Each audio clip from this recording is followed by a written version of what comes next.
Ba ba da ba ba ba ba da ba ba. Ba ba da ba ba ba ba da ba ba. Ba da da ba ba ba da ba ba ba ba ba ba ba ba ba ba ba ba da ba ba ba ba ba da ba ba ba.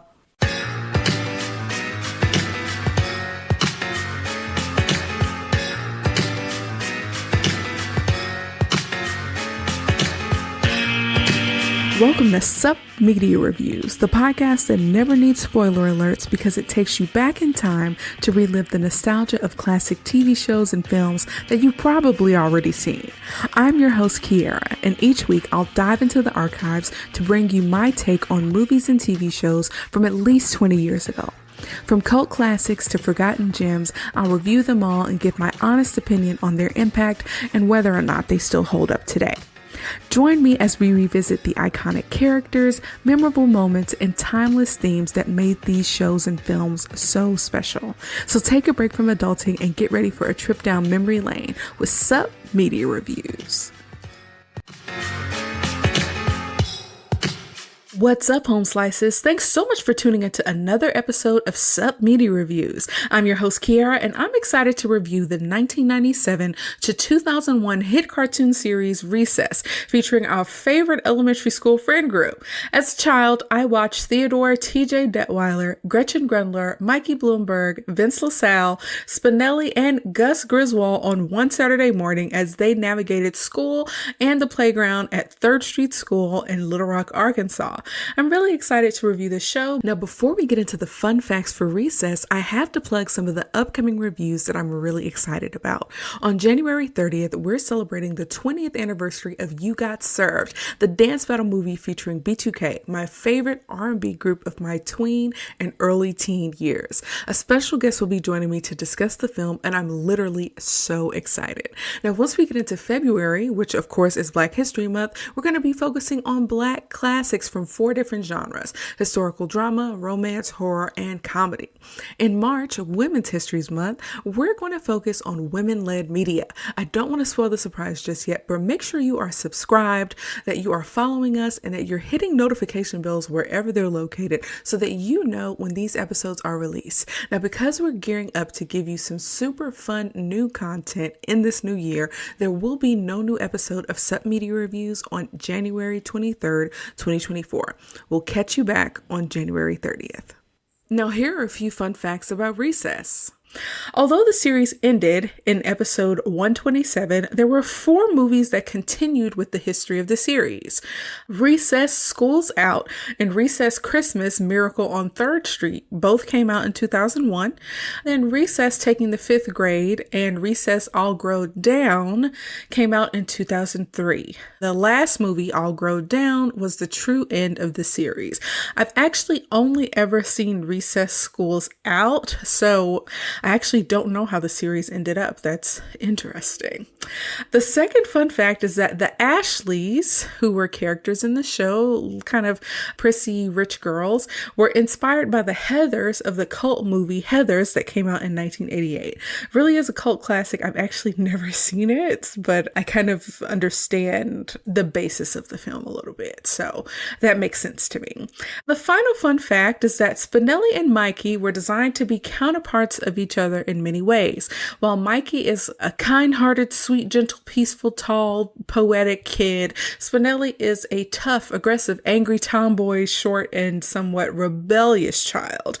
Mikey is interested in poetry, singing, art, philosophy, and in the arts and culture, while Spinelli is interested in wrestling, sports, and more physical activities. Now, while Mikey's interests are more spiritual, Spinelli's interests are more physical and boyish, actually. In addition, Mikey's interests are considered more suitable for women, while Spinelli's interests are considered more suitable for men. Now, while Mikey is sensitive and tolerant and forgiving, Spinelli is rude, less tolerant, and less forgiving. And in this way, I think Recess is one of the first series that I can really think of that plays with the concept of gender roles and what it means to be a girl or a boy and like things that are non-traditional traditional or non-gender conforming when it comes to the way society views certain activities and who can like them. So that's something that I really kind of like, and I don't know if I really understood or grasped as a kid, but I think that's pretty cool.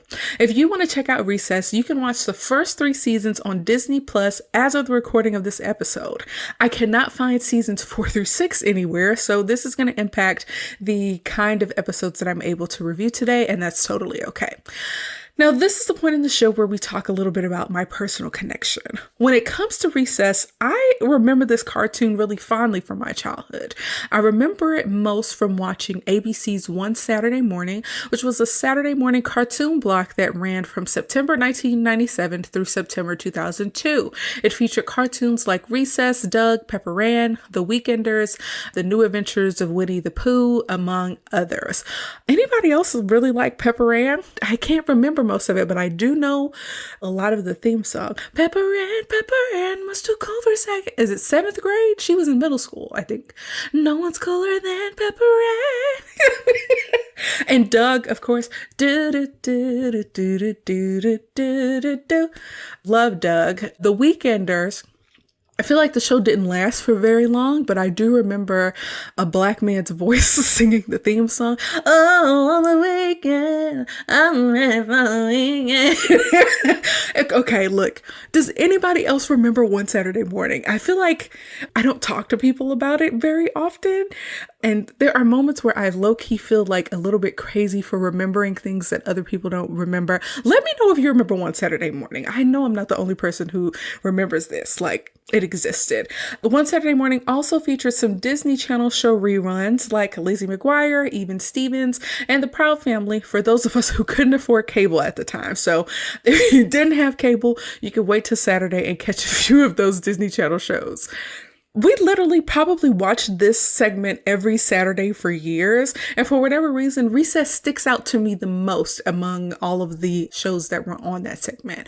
I was between the ages of 7 and 11 when Recess was on, and I really identified with the characters as I was about the same age as they were. Speaking of identifying with the characters, there were a number of the ensemble cast that I really liked and remember their qualities. I enjoyed TJ's cool nature and his kind of laid back leadership style. Spinelli had a lot of spunk. Mikey had this unabashed love for the arts. Gretchen was super smart. And Gus overall was kind of like an underdog, which, you know, who doesn't love an underdog? Now, interestingly enough, the token black friend, Vince, was the character that I felt like I had the least in common with. I feel that they played up this stereotype of like the young black athlete, and it made Vince pretty one-dimensional. And as a person who wasn't very athletic, I really couldn't identify with Vince. And that's low-key really crazy. And one of the things that I actually don't care for in this show, that they didn't round out Vince's character a little more. I feel like he deserved better. And as a black child, I deserved better. But of course, I didn't have the language to say this kind of stuff back when I was a child, but I really understand it now. In contrast, one of the teachers that is featured quite frequently in Recess is named Miss Grokey. She appeared to be this kind of liberated black woman who wore a long dress and she didn't shave her legs. Her legs were like purposely prickly and she wore flip-flops. She came across as a little hippie-ish a little bit, but based on how her character was drawn, she appeared to be a black lady, and she could arguably be labeled as the first animated social justice warrior. We'll talk a little bit about her later when I get into my review. But what's funny about her is, despite the fact that she is very socially aware and super into social justice and really advocates for the children, she is voiced by a white lady. So WTF, Recess. Like, it's like they take one step forward and then 2 steps back. But anyways, finally, I love how the school and playground was like its own little micro society with its own laws, both written and unwritten, social norms, and even class systems. We had the Ashleys, who were socialites, and the kindergartners, who were wild and kind of primitive, the teachers, who were authoritarians. We had King Bob, who was like the ruler of the playground, who had to uphold these kind of social norms. We had Randall, the snitch and teacher's pet, and many more characters. In this way, this could kind of be seen as like a predecessor to the scene in Mean Girls and other shows and movies that discuss schools as like a micro society with its own rules. I love seeing how all of the characters interacted to resolve conflicts and come out on top. I even watched one of the movies of Recess. I remember watching Schools Out. And the most vivid part of that movie for me, I don't even remember the plot really well, but in the movie, they sing, John Jacob Jingleheimer Schmidt, his name is my name too. Whenever I go out, the people always shout, here goes John Jacob Jingleheimer Schmidt, da da da da da da da. That is what I remember the most. I feel like that may be the first time I've ever heard that song, but it is stuck in my head. I remember enjoying the movie, but again, as an adult, I can hardly remember what happened in it. But overall, I enjoyed the Recess franchise quite a bit as a child, and prior to watching the episodes for this review, I probably hadn't watched an episode in like 20 years. So I'm really excited to dive into Recess. First, I'm going to do a quick overview of the show and the main characters, and then I'll do a deep dive into 3 of the most iconic or memorable episodes. Because these episodes are only 11 minutes and I can only find seasons 1 through 3, I'm going to go into some of the more memorable episodes, one from each season. Recess is a show about the school lives of a group of 4th graders who eventually go to 5th grade, who attend the 3rd Street School in Little Rock, Arkansas. The main characters are an ensemble cast of 6 kids with very different personalities. We have Theodore Jasper TJ Detweiler, who is voiced by Ross Malinger, and Andrew Lawrence. He's the leader of the group and takes having fun quite seriously, while he also really cares about others. He has a strong sense of honor and is well liked among his peers. He often acts as the kind of moral compass of the group. Except for Gus, TJ has been friends with all the other characters since kindergarten, so his long history with the crew and exceptional moral compass makes him quite the leader. Whenever there's a problem, TJ is typically the man with a plan. Next up, we have Vince LaSalle, who was voiced by Ricky Deshawn Collins. He's the token black friend in the group whose main personality trait is his competitive nature, sometimes inflated ego, and athleticism. I wish I could offer more about who this character is, but this is literally almost the entirety of the character.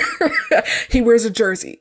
Like, I will say that he seems to be TJ's best friend in the friend group, but as I mentioned earlier, he's pretty one-dimensional and deserved better and deserved more, okay? I will say that he cares a lot about his friends, and he uses his athleticism to help carry out TJ's plans where needed. Next up, we have Ashley Spinelli, who is voiced by Pamela Adlon. And she is the tomboy of the group. She's short and short-tempered, rebellious, and quite aggressive, even with some members of the friend group. Occasionally, we get to see a softer side of her, including her willingness to help kids in need on the playground. Like I mentioned earlier during the fun facts, she's into things that would typically be considered boyish, so her character kind of plays with gender a little bit. So there are also hints that she has a crush on TJ, and she's often the muscle when carrying out one of TJ's plans. Next up, we have Gretchen Grundler, who is voiced by Ashley Johnson. She is the smarty pants of the group and is basically a nerd. She has encyclopedic knowledge of tons of things. One of the things I actually remember learning from Gretchen is that cheese is made with germs. I don't know why I remember that. That's one of the things that I literally remember from this show from when I was a kid. And often she is the brains behind TJ's plans and sometimes may provide some technical support as well. She often uses a handheld computer called Galileo to look stuff up. She was low-key ahead of her time. I don't know how many people knew we would have pocket computers that we could use to look up things at the drop of a dime. But she had one way back in the day in the late 90s.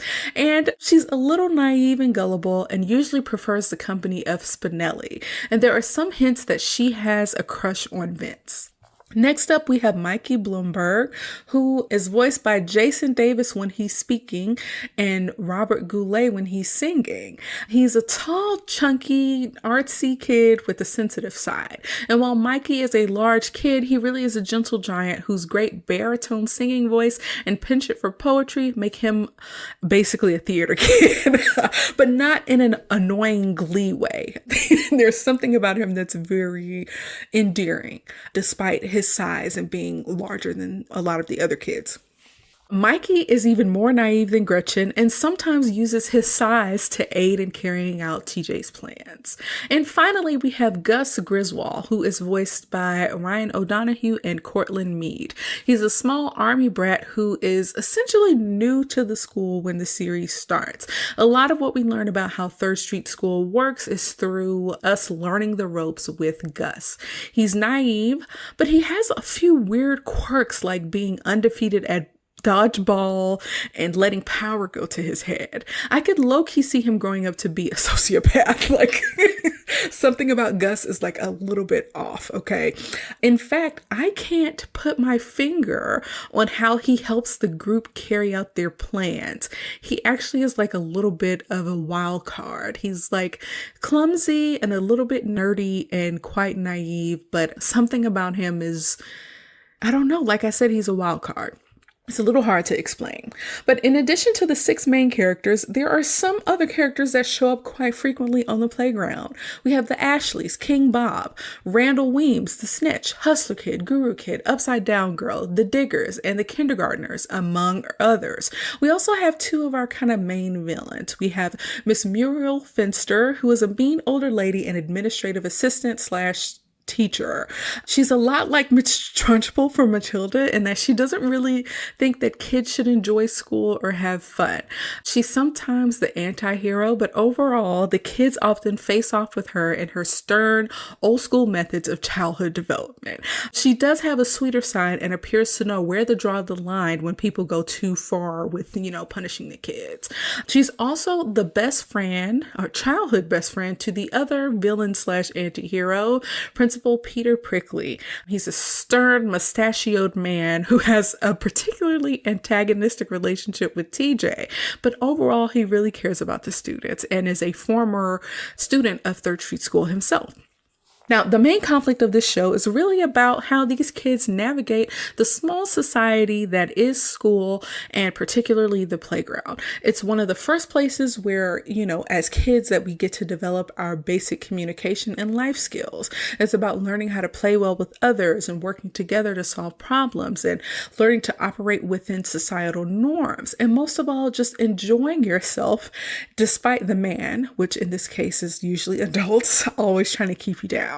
This show displays relationship dynamics between friends and outgroups as well. So that's enough exposition. Let's talk about an episode. Now, the first 11-minute episode we'll discuss is season 1, episode 7, entitled First Name Ashley. If you want to watch this episode on Disney Plus, you'll need to check out season 1, episode 4, because the numbering is a little bit different. It goes according to the 11-minute episodes and not the full 30-minute show. I actually remember this episode from my childhood, so I was excited to watch it with adult eyes. Now, the first thing I noticed in the opening sequence of this episode is that it features every character in a cute scene interacting with each other.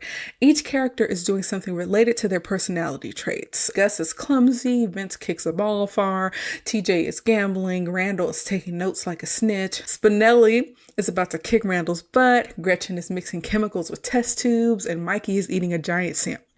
The other kids on the playground as well are doing things that are, related to their personality traits in the show too.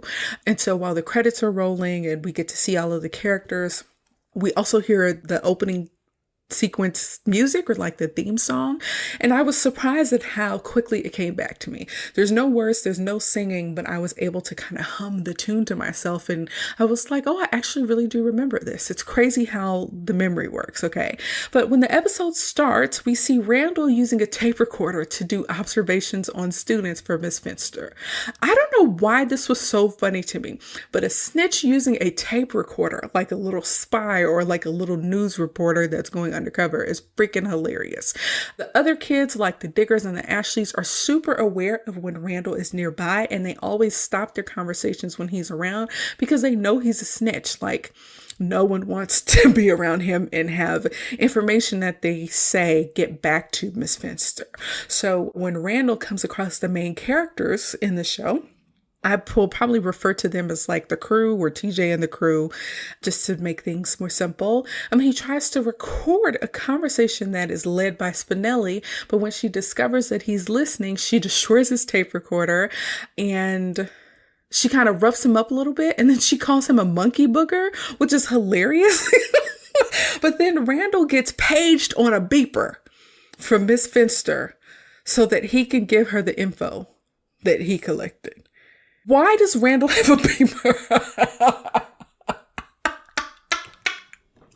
So look, I am old enough to remember the adults in my life having beepers. But by the time I got to middle school, cell phones became more popularized. So I myself have never had a beeper, and I barely know how they work. So if you are watching this with young children, you may have to explain to them what beepers are. That's freaking hilarious, y'all. But yeah, he gets a page from Miss Finster and he goes over to her to tell her the kind of information that he's collected. And when his info isn't good enough for Miss Finster, she kind of gaslights the mess out of Randall. She's like, oh, you may need to think about retirement and I should replace you with this other kid. And Randall is basically begging, like, no, like, please don't replace me. I'll get you something good. And because this kind of snitch gig is all that Randall has, and because he's a snitch, he doesn't really have friends. Miss Finster really is kind of the only person he has in his corner at school.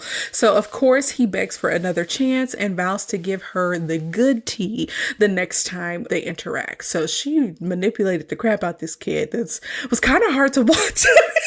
I was like, dang, she manipulated that kid so hard.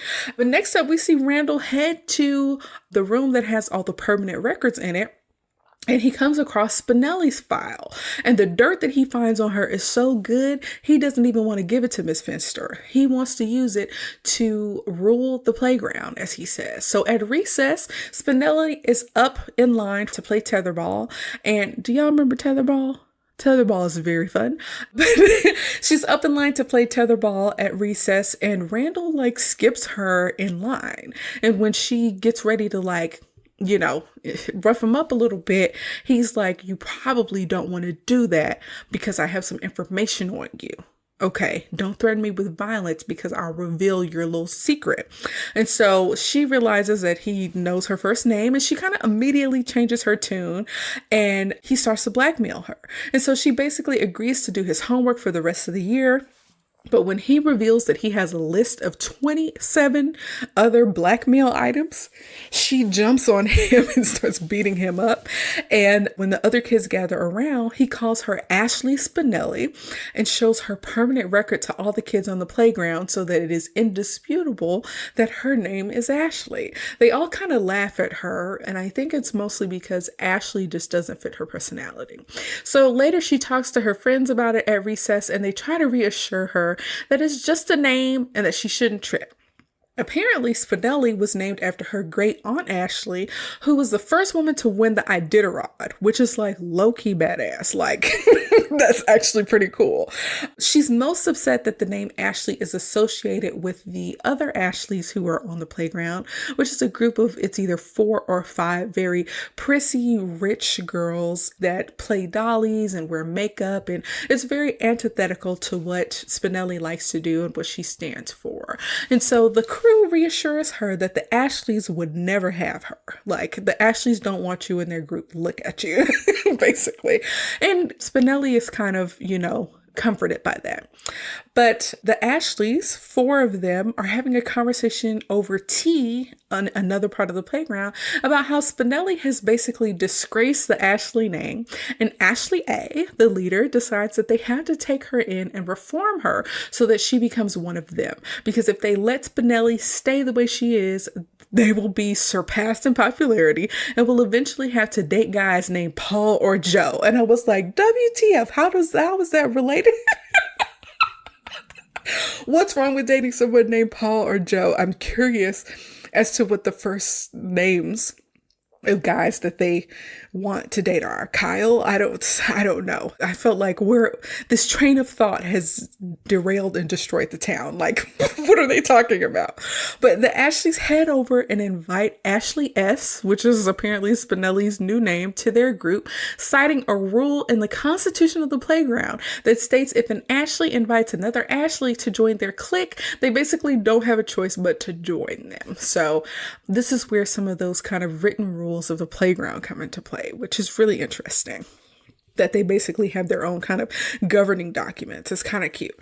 So Spinelli kind of tries to run away from this, but they literally have to take her kicking and screaming. And so she follows the Ashleys to their clubhouse. And on the outside, it looks like a pile of rubber tires. But once they get inside, it is a large, well-decorated clubhouse with pink curtains and drapes and nice furniture. It actually, like, low-key, I would hang out in there, okay? Next, they make Spinelli over. They do her hair a little bit differently. They change her clothes and they present her to the rest of the playground. I think she looks cute. She's wearing something that looks very much like what the main character in Clueless would wear. It might be the exact outfit now that I'm thinking about it. The yellow one with like the white hat. It's very cute. I think it's I think it's cute. She looks like she's straight out of that fancy video. I'm so fancy. You already know. But anyways, when Randall makes fun of her for being in a dress, she tries to attack him, but the Ashleys take her away and they do this little montage of them trying to reform her boyish ways, okay? They paint her nails. They replace a football with a doll. They make her watch My Little Pony. They make her serve them drinks. Now that I'm thinking about it, this feels very much like hazing in a sorority a little bit. I didn't think about that until now. That's low-key a little crazy. But TJ and the rest of the crew see Spinelli being made miserable and they hatch a plan to try to break her out of that Ashley crew. Or their clique. So according to the Constitution, a person can only be expelled from a clique if all the other members vote them out unanimously. So they start putting a little plan in action. They enlist the help of a bunch of other kids, and we also see Hustle Kid, who wears a trench coat and like sells what might be considered bootleg items out of his trench coat, which is low-key funny. He has like IDs, right? So he can make like kind of fake IDs. So they use his services, and in the clubhouse, Spinelli breaks down and asks to be kicked out of the group, and the Ashleys basically say no. And in a matter of time, she'll learn to be just like them, according to their plan.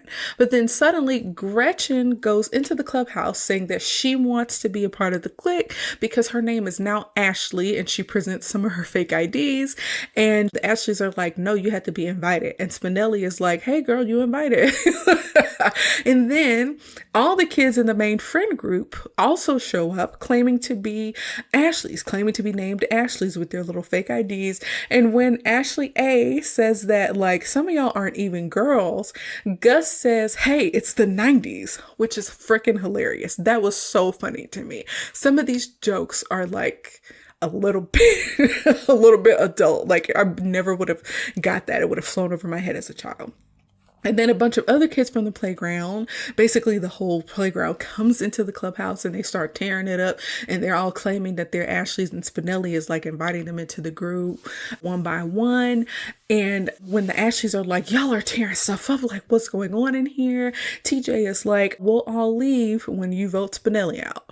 And so basically they break her out of there. The Ashleys vote Spinelli out as well as all of the other fake Ashleys. And Spinelli, breaks free and sees the value of her friends having her back. But then she chases Randall to presumably beat him up because he got her into all this trouble by revealing her secret. So that's the end of that episode. It really shows how the main kids have each other's backs and how they can enlist the help of the other kids on the playground to get their friends out of sticky situations. We get to interact with Randall and his snitching ways, and this episode is really about them working together, supporting each other, even in these kind of embarrassing moments. And while I do not condone Spinelli's violent nature, Randall deserves it. Randall, he's a weasel, okay? Like I said, I literally remember this episode from my childhood. I almost remember the entire episode. It's pretty funny. And for me, this episode sticks out in my mind the absolute most, which is interesting because it is one of the very first episodes of this show. So I think that that's pretty notable. Now, I don't know if you all are familiar with Smosh or the Smosh YouTube channels, but there is a main cast member of Smosh and her name is Angela Giarratana. I don't know if I'm pronouncing that right, but everything about her energy and even her voice reminds me of Spinelli. Like so much. She totally reminds me of Spinelli, but leave a comment if you know what I'm talking about.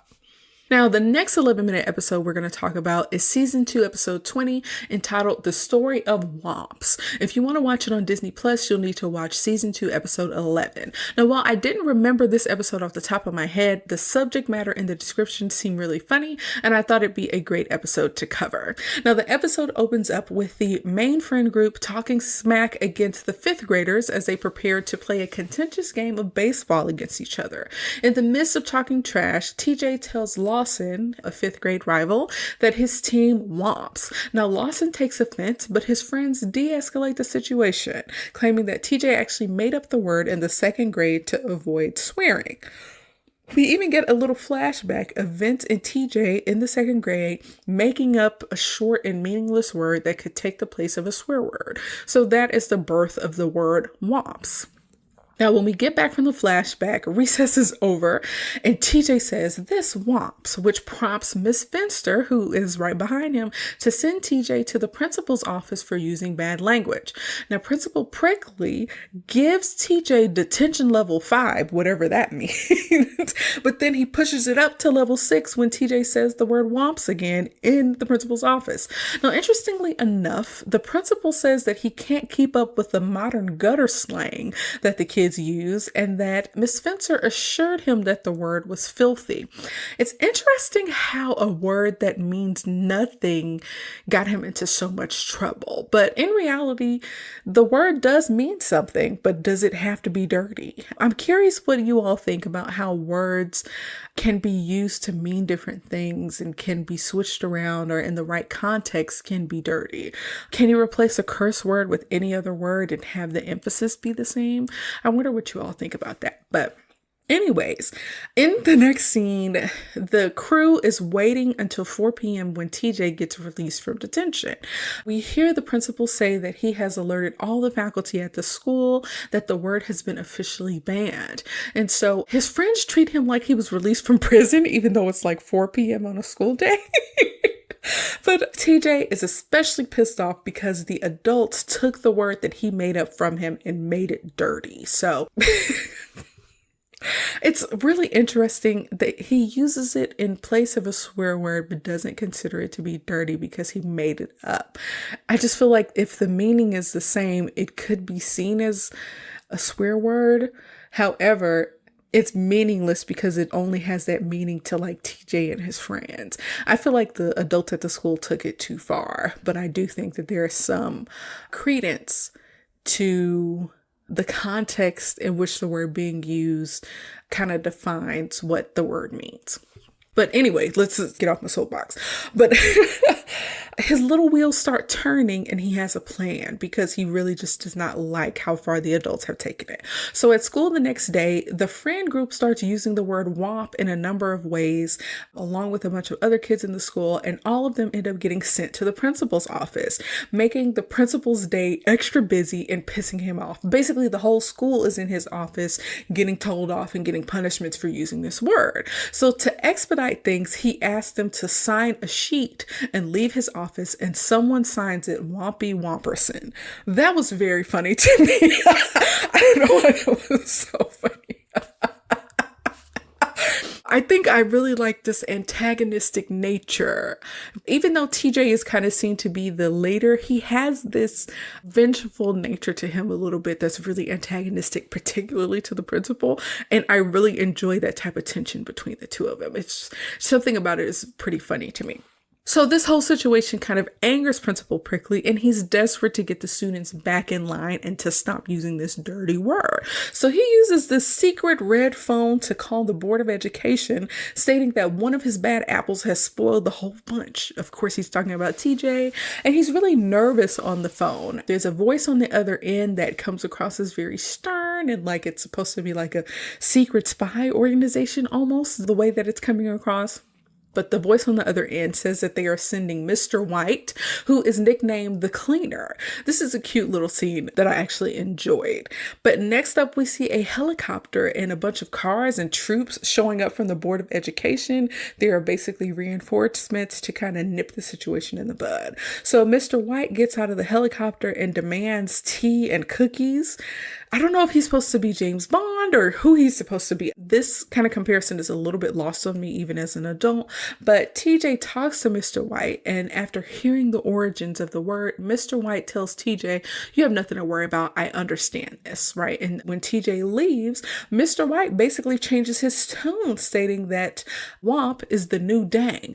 And apparently dang is now a full-blown curse word, so he wants to stop WOMP from getting to the level of dang. And so he basically says, the way we nip this in the bud is we need to make an example out of TJ. And right as TJ is declaring to the rest of the kids at school that WOMP is no longer banned, a helicopter announcer, like a helicopter shows up and someone announces from the helicopter that basically TJ is low-key under arrest. And so next up, we see what looks like a courthouse with kids protesting outside of it to release TJ. And so apparently this whole situation gets escalated where there is some type of trial at the Board of Education or whatever. And so Mr. White is basically like a prosecutor, and he is making his case against TJ in front of the superintendent. And he's being pretty vague. He talks about the word without actually saying it. And he's like, this is a vile and disgusting word that this kid made up, and we can't let this kind of word be pervasive throughout, the schools. We can't let this type of language, happen in a place of learning or whatever. And so right as TJ is about to be sentenced by the superintendent who is acting as the judge in this situation, Miss Grokey, the Black social justice word teacher, brings in her old professor who has a PhD in slangology. His name is Andrew Dice something. I can't think of his last name, but I think that's actually kind of funny. But she brings him in to testify on TJ's behalf. The slangologist is speaking gibberish. I can hardly understand what he's talking about because the cadence of his voice and the words that he's saying are almost meaningless. Like maybe you can make it out a little bit, but because of what he's saying, and he gets into like a verbal and then a physical altercation with Mr. White. And so TJ basically asks to speak up for himself, and he talks about how making up words is a kid thing. Okay. And when TJ says like, hey, this whole thing womps, Mr. White jumps in to say, I tried to keep that word out of this courtroom, but he just brought it in here. And when the superintendent learned that the word in question is womps, he laughs and he's like, people in the room, like other adults that are in the room, what do you hear when you hear the word WOMPs? And so maybe like 4 or 5 adults in the room say different things that they think the word means, but none of them find that the word is dirty. They all get pretty positive answers. And so the superintendent says that if you think the word WOMPs is dirty, then you probably got a dirty mind to begin with. And so he declares TJ not guilty, and the courtroom rejoices, and TJ is required to go to school the next day, which Spinelli calls a hollow victory. Just low-key funny. And at the end of the episode, Principal Prickly is upset and he says, this womps. And so, yeah, that's the end of the episode, y'all. So I chose this episode because children cursing is hilarious. It just is, okay? It lets us examine what it means to use euphemisms and how adults can take things too seriously sometimes, and how they don't always allow children's imaginations to flow and flourish, and like drawing the line between where children's imaginations and creativity can go versus how limiting adults can be. Or, how much guidance they should offer to children in these situations. Like, the adults just took it way too far in this situation. TJ literally went to court, y'all. Jesus. It doesn't make sense. I also think that the kids rallying behind TJ and showing support for him when he's on trial shows how much of a leader he is and how he's mostly universally liked by his peers. It's a cute little episode, and it is as close to the penal system as we are going to get, okay? So yeah, I thought it was a cute little episode.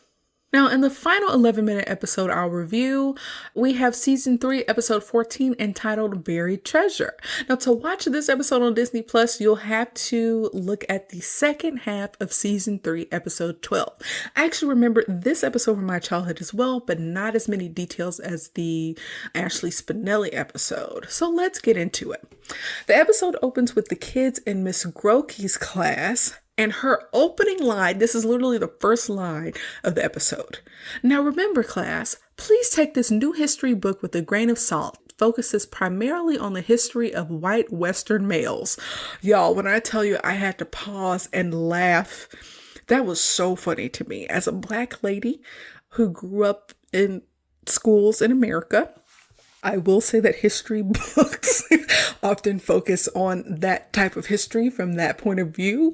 And to hear a teacher in this episode would have came out in 2000 maybe.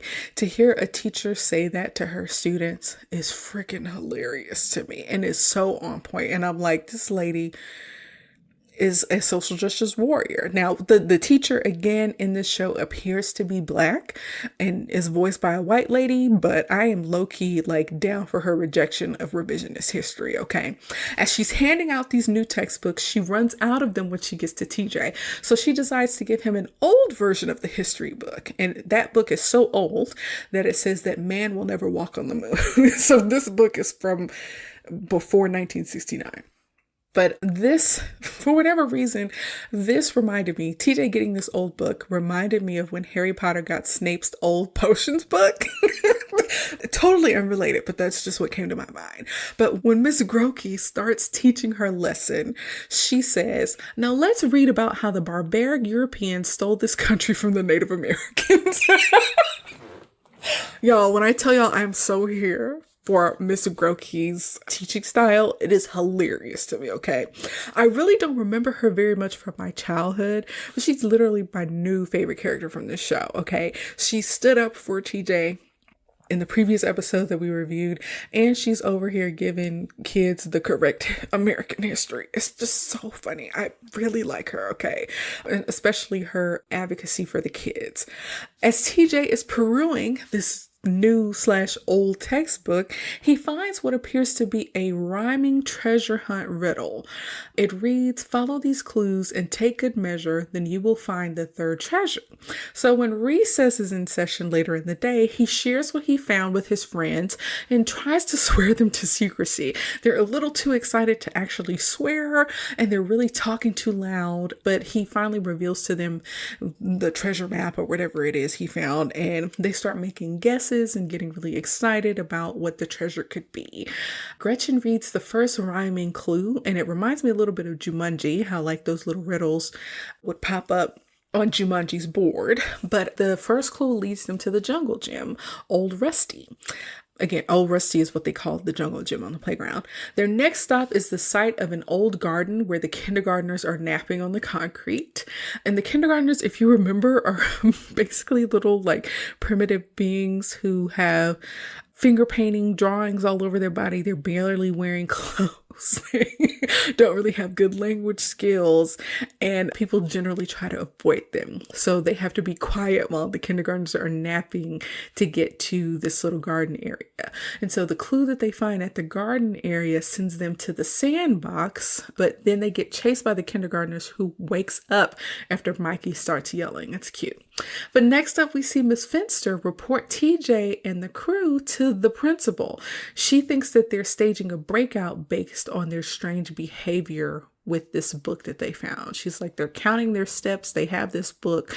I think they're trying to break out of here. The principal does not want to hear it, but he's slightly intrigued. And later on, we find out why.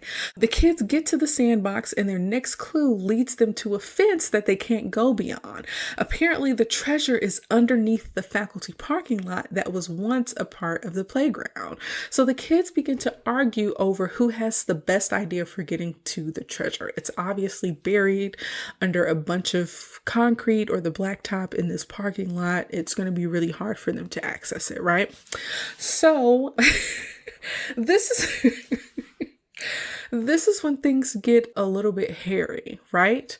They realize that they need people with digging expertise, namely the Digger twins, to dig a tunnel underground to access the treasure. But Vince and Spinelli speak up, and they are reluctant to split the treasure with 2 additional people. Mind you, this friend group already has 6 people in it. So whatever treasure they find will be split 6 ways. Adding in the Digger twins makes it 8. So they're like, I low-key don't want to split the treasure with any more people. But they kind of don't have a choice. The only 2 kids who have the expertise to access the treasure are the Digger twins. So they basically have to get involved, okay? And so when the diggers analyze the job, the crew kind of realizes that it would draw too much attention to dig this tunnel in the open. So TJ suggests that they start the tunnel in the Ashley's clubhouse away from prying eyes, meaning that they would probably have to cut the Ashleys in on that too. And mind you, there are, I believe, 4 Ashleys. So the treasure would have to be split by an additional 4 people, bringing the total up to 12. Again, Vince and Spinelli are like, that's too much, but they got to do what they got to do. So the Ashleys agree to the terms, but the rest of the crew has to find a way to dispose of all the misplaced dirt. So they all kind of take dirt in their pockets and in briefcases and in backpacks to try to like move it out of the Ashley's clubhouse in a way that is not suspicious. But when Mikey throws some dirt in a hole somewhere, he accidentally gets it on Randall. And when Randall asks him about the dirt, Mikey in like 2 seconds basically spills his guts and reveals the entire plan to Randall. He tells him everybody that's involved and all that they are doing to access this treasure. Mikey literally spills his guts so hard. And I'm like, WTF, Mikey? Like, why aren't you stronger? Okay. But Randall, of course, decides that he wants a piece of the treasure, and he decides to act as a lookout, which he does a pretty good job at. But then when he gets pressed by Miss Finster about what TJ and the crew is up to, Randall gets really fidgety about it, and she grows even more suspicious. The Diggers announce that they are almost to the treasure, and Vince and Spinelli are like really dreaming really hard about what they can get with their share of the treasure. So recess ends right before the Diggers can actually access the treasure, and TJ has to be the level-headed one and get the crew to leave and come back for the treasure the next day. They don't want to get in trouble with Miss Finster. Any trouble that they get into could prevent them from seeing the treasure the next day anyway. So again, TJ is right. He's the level-headed one, and it really takes some convincing for Vince and Spinelli to like leave the treasure there. They kind of want to hang behind and skip class, but like I said, they end up finally getting convinced. Miss Finster becomes even more suspicious when she tastes dirt in her coffee cup. One of them hid dirt in her coffee cup. That is so funny to me. But she goes back to the principal to say, like, I'm becoming even more suspicious. The kids really are up to something. And so he dismisses her, but then he says something weird. He says, it won't be long now. And I'm like, what is he talking about, right? And so the kids are back in Miss Grokey's class. And this time she says, remember class, your essays on how the settlers should have behaved upon their arrival on these shores will be graded for both spelling and sensitivity. Y'all, she sounds like a good teacher to me. It's hilarious, okay? Vince and Spinelli both ask for bathroom breaks, and they are particularly invested in finding this treasure, and they kind of seem to be losing their sense of morality along the way. I'm curious as to why these two, why not any of the other characters be so intent on finding this treasure? I don't know that it had to be these two characters. I'm curious as to why it was these two characters that had to kind of lose themselves in the prospect of finding this treasure, right? But when they are in the hallway alone near the bathroom, Spinelli confronts Vince saying that he never uses the bathroom at school, so it's suspicious that he asked for a bathroom break, and that he always waits until he goes home, which is freaking hilarious to me, okay? It's very funny to me because I know people like this. I don't know if it's a people thing, like if it's just like a personality trait of someone who does not want to use public restrooms, or if it's just a Black people thing, because I've only ever heard of Black people doing this, of like they will do their best unless it is an absolute emergency, never use a public bathroom, and that they will always wait until they get home or into like the home of someone they trust. It is hilarious to me, okay? Y'all, I've only ever heard of Black people doing this. I don't know if other people of other races do it, but to hear this type of trait be attributed to Vince is freaking hilarious to me. I don't know why this is so funny. This is so funny to me. I actually had a close friend, we're still friends to this day, in college. We were in genetics class together. We were in genetics class together, and he basically kind of had the same rule, and he had to poop while we were in genetics class. So he went to his dorm and did not come back to class because he didn't want to use the restroom inside the like building where the genetics class was at. And that was just so funny to me. Like I kind of understand. Y'all, let me know in the comments if that resonates with you. I don't know why that's so funny to me, but to hear Spinelli say that Vince only uses the bathroom at home is just so funny to me. It's so funny. Anyways, Spinelli accuses Vince of trying to get the treasure for himself, so they kind of devise a plan together to stay behind after school to get the treasure for themselves. So when school is out, they try to sneak away, but they end up getting caught by the rest of the friend group, who are mad that Vince and Spinelli would try to get the treasure for themselves. Vince and Spinelli briefly apologize, and then they all rush to the treasure hole in the Ashleys clubhouse, where they find the Ashleys, the Diggers, and Randall all there doing the same thing. They were all going to basically cheat each other. And so the Diggers bring up the treasure chest, and the kids kind of fight over it. And TJ stops them, and he's like, look at what this treasure is doing to us. It's tearing us apart, and I wish I never found that treasure map in the book. And the other kids are like, that's all fine and good, but like, we'll take your share. And they keep fighting over it. And so in the struggle, the box kind of falls open, and it is full of old school toys and no real gold or treasure or anything that's probably of any real monetary value. There's a note inside from former students of the school saying that they found the treasure, put some toys in the chest, and reburied it to be enjoyed by students in the future. And they basically suggest it's like a little time capsule. They found treasure many years ago, and they opened the chest that had the toys in it. They played with them. They put some of their own toys in it and reburied it, created a new treasure hunt for like a different generation of students in the future. And so something about that was just like really sweet. So, like I said, it was a little bit of a time capsule. And the kids, as Gretchen is reading the note from these former students, they are starting to realize that the real treasure is friendship, I guess. The real treasure is them learning and playing together and growing together and communicating and just being friendly and kind to one another. And it's not about money, basically. And it makes them realize that their friendships are like the most important thing. So the kids decide to play with some of these old toys, and then when they're done playing, they want to add some of their own favorite toys to the treasure chest that they can bury for kids in the future. And so one of the old toys is a wind-up car, and on the bottom is a kid's name. Back in the day, when you had toys, you wrote your names on them. I don't know if people do that today, but on the bottom of this wind-up car is a kid's name. Petey P. So Petey is the first name, and then P is the last initial. And no, it's not Petey Pablo. It is actually Principal Peter Prickly's old toy. We see the principal called someone named the Chief Justice Brenda J. Throckmorton to report that it only took 40 years, 6 months, 7 hours, 12 minutes, and 26 seconds for a new generation of kids to find their treasure. He is very proud of how well they hid that treasure. Okay, that's the end of the episode, y'all. I actually really enjoyed this episode more so than the others.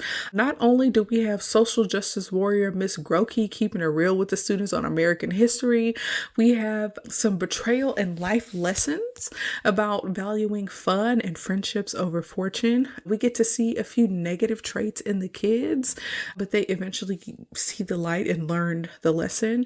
We also see like a little bit of a different side of Principal Prickly, and we see that, at one point he was a child whose heart was filled with wonder and joy as well. I literally laughed out loud at a number of things in this episode, and I am really glad that I chose to review it. It really was hilarious.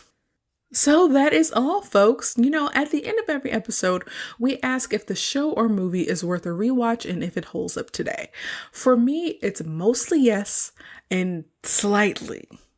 What I found when rewatching this show is that it was generally less enjoyable to watch as an adult. But if I had children, I would definitely watch it with them. The buried treasure episode was the most enjoyable by far. And if nothing else, I'd suggest you watch that one episode because I was literally laughing out loud at how real Miss Grokey was. That was just very funny to me, okay? So the rewatchability is there somewhat. And I think you probably need like a good excuse to rewatch it, like sharing it with a younger kid in your life. But if Recess was something that you hold near and dear to your heart and would love to rewatch, you should absolutely do it. I just don't think that universally people would think of it as something that they would want to rewatch as an adult. I hope I'm making sense when I say that. Now, when it comes to the show holding up, I only say slightly and not a full yes for a few reasons. The first reason is that the idea of recess and playing outside is way different for kids coming up these days. So a lot of the dynamics could be lost on younger children. The show depicts childhood everyday life mostly without screens, and I don't know how modern kids would identify with TJ and the crew. The other and most concerning reason on why Recess doesn't hold all the way up for me is the one-dimensional token black kid, Vince, okay? I find his character to be a little stereotypical, and he comes across as a diversity hire to me, so I don't like that. And while there is a black teacher who is, again, a social justice warrior and is like down for the cause, she is voiced by a white lady. So I feel like this show is like a little bit problematic. But if you watch it with young kids, you can have a discussion with them about playing outdoors, minimizing screen time, socializing and connecting with others, problem solving, and maybe even racial tokenization. I don't have kids, and I don't know if parents really use media to teach their kids about life, but I think Recess could be a cool show to have these kind of conversations with your kids. Overall, as an adult, it was nice to revisit this show and remember what I liked about it and to find the humor and some of the more mature jokes, but I also am able to kind of criticize it for what it's worth and recognize that it is not perfect. So overall, I enjoy rewatching it. So Rotten Tomatoes didn't have a rating for Recess. It doesn't often rate TV series in a way that's comprehensive, but IMDb gave Recess a 7.8 out of 10. Now, as a kid, I probably would have rated it higher, but as an adult and a critical thinker, I think I would probably bring it down to like a 6.8 or 6.9 out of 10 for the poor character development events and using a white lady to voice a black teacher. I think that's fair. So thank you so much for tuning into this episode of Sup Media Reviews, where I reviewed the cartoon series Recess. Did you rewatch this series recently? Does it hold up for you? Please share your thoughts on our social media pages on Facebook, Instagram, and YouTube. We want to hear from you. As a reminder, we won't be releasing an episode next week, so tune in on January 30th when we celebrate the 20th anniversary of the 2004 dance battle film You Got Served. You don't want to miss it. Peace out. Thanks for listening to Sup Media Reviews. I hope you enjoyed our trip down memory lane just as much as I did. If you have any suggestions for movies or TV shows you'd like me to review next, or if you just want to share your thoughts on today's episode, you can find us on Instagram, Facebook, YouTube, and Pinterest at Sup Media Reviews, and on supmediareviews.com. Don't forget to subscribe to the podcast so you never miss an episode. And if you have a moment, please leave a review on your favorite podcast platform. Your feedback helps me improve the show and spread the word to new listeners. So until next time, peace out, home slices.